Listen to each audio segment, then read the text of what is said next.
Olá, bem-vindos a mais uma conversa aprofundada aqui com a gente. Hoje vamos mergulhar em uma figura que, sabe, pode parecer só mais um nome numa lista bíblica longa, mas que na verdade é um elo super interessante. Ele conecta a genealogia lá do pós-dilúvio com a história dos povos do Mediterrâneo. Estamos falando de Javã. Ele é tido como ancestral bíblico dos gregos, né? Exatamente. É uma figura que surge num momento bem específico, né? O mundo sendo repovoado depois do dilúvio. Mas a história dele ecoa, sabe? Conecta a Bíblia com civilizações que, bom, moldaram muito do que a gente conhece como o Ocidente. Isso. E para nossa exploração hoje, a gente vai usar como base o texto Javã, filho de Jafé e ancestral dos povos mediterrâneos. E também, claro, vamos olhar passagem-chave em Gênesis, Crônicas e nos profetas, Isaías, Ezequiel, Daniel, Zacarias. A nossa missão aqui é entender quem foi esse Javã, tentar rastrear os descendentes dele pelo Mediterrâneo e sacar por que ele e a linhagem dele ganharam essa importância toda, tanto na Bíblia quanto nessa ponte com a história antiga, principalmente a grega.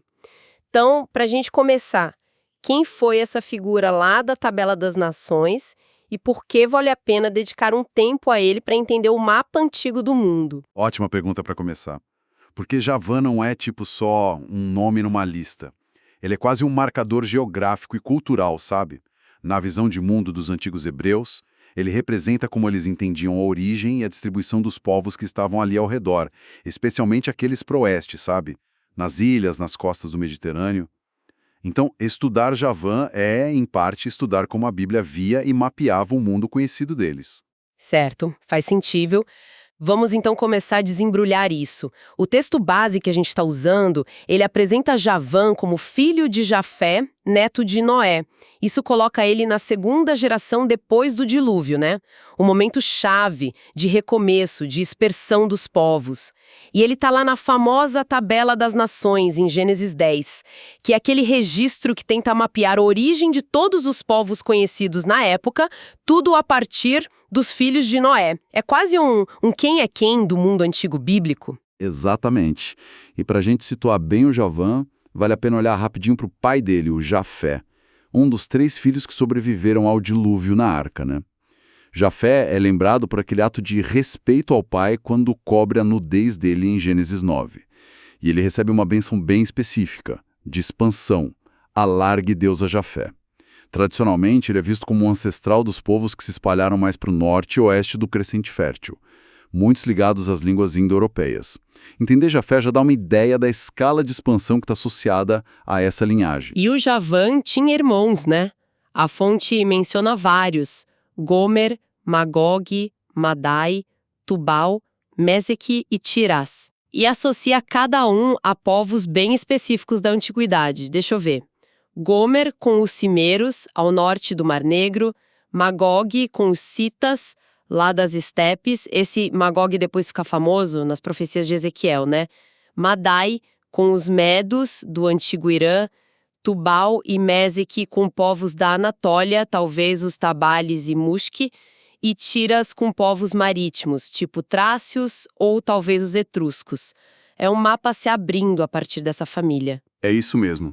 O que essa genealogia faz na prática é tentar organizar a complexidade do mundo antigo que eles conheciam.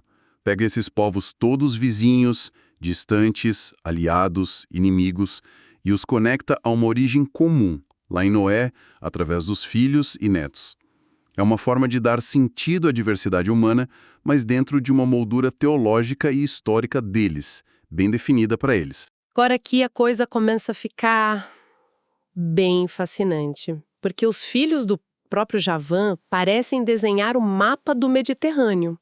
Gênesis 10.4 e 1 Crônicas 1.7 listam eles: Elisá, Tarsis, Quitim e Dodanim. Aí tem a variação Rodanim em Crônicas, né? Para onde essa turma foi, segundo o material que a gente tem? Pois é, aqui a geografia entra com tudo. Vamos seguir as pistas. Elisá, ele é associado a povos da costa ou de ilhas. As conexões que o texto sugere vão desde Aláxia, que é o nome antigo para Chipre, até a região da Elide, na Grécia continental ou talvez ilhas do Mar Egeu. O ponto comum é que eles se estabeleceram em locais, assim, bem estratégicos para a navegação e para o comércio ali no Mediterrâneo Oriental. Interessante. E Tarsis? Esse nome soa quase mítico na Bíblia, né? Sempre associado à riqueza, viagens super longas, tipo um Eldorado bíblico. De certa forma, sim. Tarsis representa isso mesmo. Um lugar distante, muito rico, principalmente em metais. A expressão navios de Tarsis virou quase sinônimo de navios grandes, sabe? Capazes de fazer viagens longas e lucrativas. Onde ficava exatamente? Bom, aí é um quebra-cabeça histórico. Tartessos, na Espanha, é um candidato forte. Mas já propuseram Sardenha, até lugares mais para o leste. Ezequiel 27.12 diz o que vinha de lá. Prata, ferro, estanho, chumbo. Coisa valiosa. E é para Tarsis que o profeta Jonas tenta fugir. Imagina, fugir para o lugar mais longe que alguém conseguia pensar na época. Nossa! Isso mostra bem a ideia de distância que eles tinham de Tarsis. Entendi. Seguindo o mapa dos filhos, temos Quitim. A fonte liga ele a Chipre, mas fala também de um sentido mais amplo, né? Sim, Quitim tem essa dupla camada interessante. A identificação principal é com o sítio, lá em Chipre. Certo. Mas principalmente nas profecias, como em Daniel 11:30, a expressão navios de Quitim parece representar potências marítimas do oeste de forma mais geral. Talvez frotas gregas ou até romanas, dependendo de quem interpreta e quando. Isso sugere que os descendentes de Quitim não só moravam em Chipre, mas também viraram um símbolo de poder naval e político vindo do Ocidente. É curioso isso de associar com Roma, que veio bem depois, né? Como que a fonte explica essa ponte no tempo? Geralmente, o pessoal vê isso pela lente da interpretação profética que veio depois, sabe? Os textos de Daniel, por exemplo, muita gente entende que descrevem eventos que aconteceram séculos mais tarde, como o surgimento dos impérios grego e romano. Nesses contextos, Quitim seria um termo que eles já conheciam, usado para representar essas potências ocidentais que tiveram impacto na história de Israel e do Oriente Médio. Não é tanto que Gênesis previu Roma diretamente, mas que intérpretes posteriores viram padrões ou profecias se cumprindo e usaram a linguagem bíblica que já existia. Entendi, faz sentido. E por último, Dodanim ou Rodanim. Essa variação entre Gênesis Dodani e Crônicas Rodani é bem comum em manuscritos antigos, por causa de cópias e tal. A associação mais aceita é com a ilha de Rhodes, ali no Mar Egeu. Rhodes foi um centro comercial e marítimo importantíssimo na antiguidade, né? Famoso pelo Colosso, uma das 7 maravilhas. Se Dodani e Rodani aponta para Rhodes, isso reforça ainda mais aquele padrão. Os filhos de Javã se espalhando por ilhas e costas-chave do Mediterrâneo. Pontos cruciais para o comércio e para a interação cultural. O fascinante aqui, né, é ver como essa lista lá de Gênesis, tão antiga, funciona quase como um diário de bordo da expansão dessa linhagem de Jafé pelo Mediterrâneo. Não são só nomes jogados, eles parecem mesmo corresponder a lugares conhecidos e importantes na época. Traçam um arco geográfico que vai de Chipre do Egeu até, quem sabe, o extremo oeste com Tarsis. Mas a ligação mais direta e talvez a mais forte que a fonte explora é mesmo com os gregos, certo? O próprio nome Javã parece dar essa pista. Sem dúvida alguma. Essa é a conexão central. O termo hebraico Yahuwah é linguisticamente muito próximo do grego Ion. Ion é o nome dos jônios, um dos principais grupos étnicos que formaram a Grécia Antiga. A tabela das nações, nesse ponto, funciona como um mapa etnográfico que diz, basicamente, os gregos, eles vêm de Javã, filho de Jafé, neto de Noé. E as localizações dos filhos que a gente acabou de ver, Chipre, Rhodes, áreas de influência no Egeu, tudo isso bate com áreas de colonização e atividade grega intensa. A Bíblia está ativamente colocando a origem dos gregos dentro da sua própria história genealógica. E essa conexão não fica só na genealogia. Ela vai mais fundo, entra nas profecias, especialmente em Daniel e Zacarias. O que a fonte diz sobre isso? Sim, e é aí que Javã meio que transcende a figura do ancestral para virar um símbolo da própria civilização grega e do impacto dela no mundo bíblico.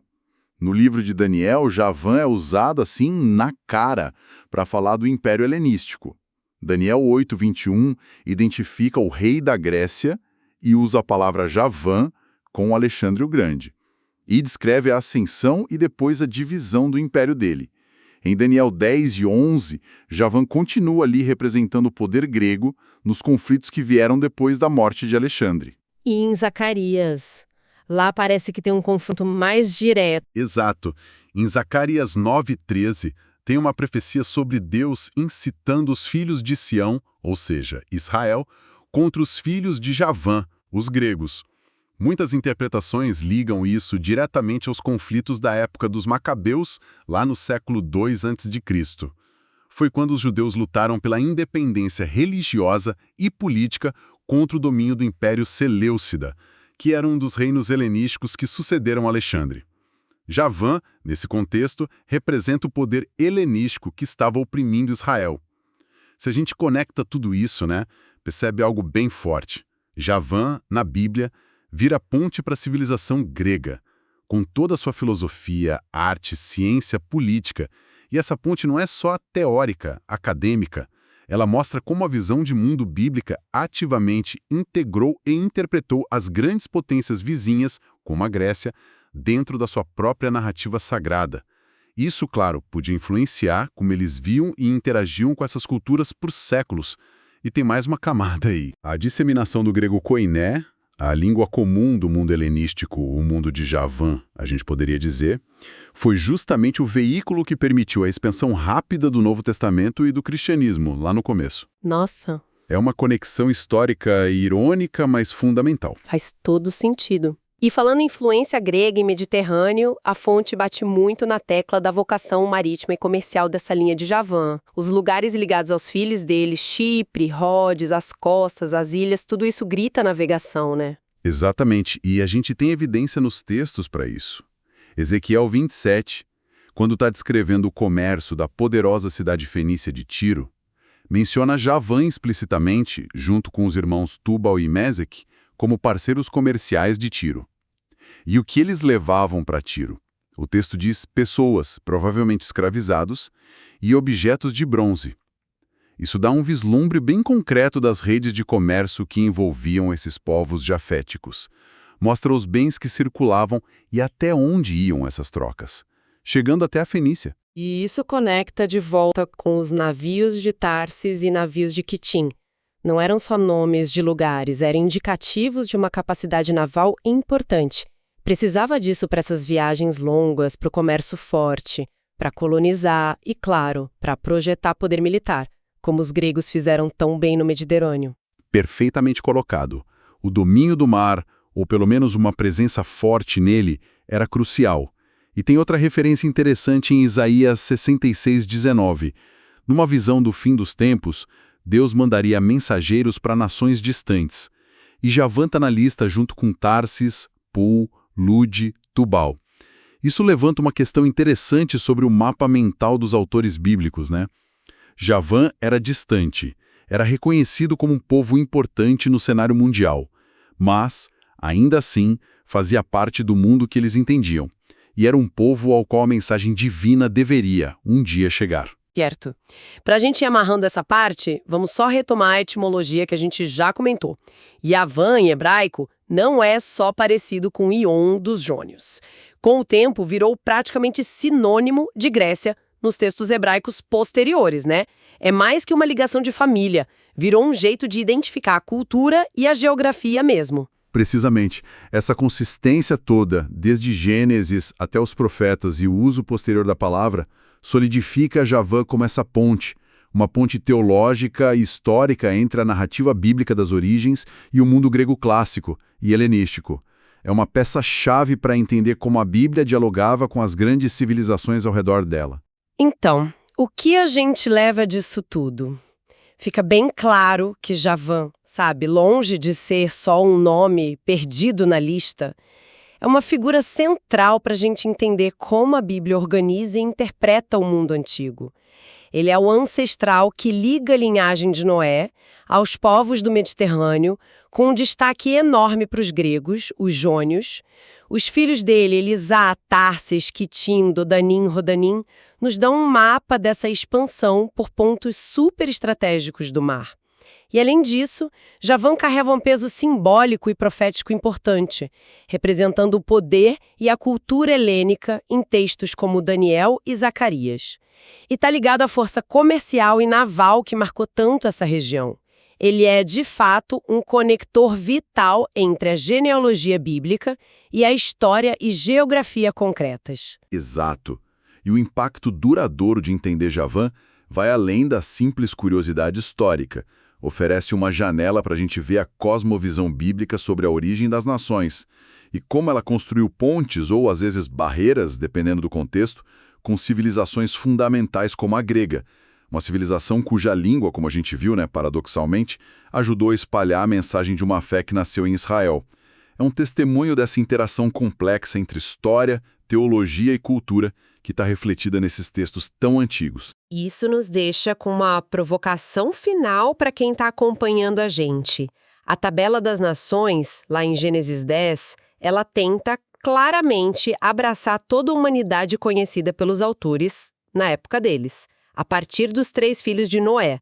Mas o mundo, a gente sabe hoje, se revelou imensamente maior e mais diverso do que eles poderiam sequer imaginar. Fica a reflexão. Como será que esses mesmos autores teriam tentado encaixar povos das Américas, da África subsaariana, da Austrália, do Extremo Oriente? Culturas radicalmente diferentes e desconhecidas por eles. Como eles encaixariam isso naquele esquema genealógico? Teriam expandido as linhagens que já existiam, criado linhagens novas, ou será que a própria descoberta dessa vastidão toda teria levado a um questionamento fundamental daquela estrutura da tabela? É algo para a gente pensar sobre a natureza, o propósito e talvez os limites do conhecimento humano registrados nesses textos milenares.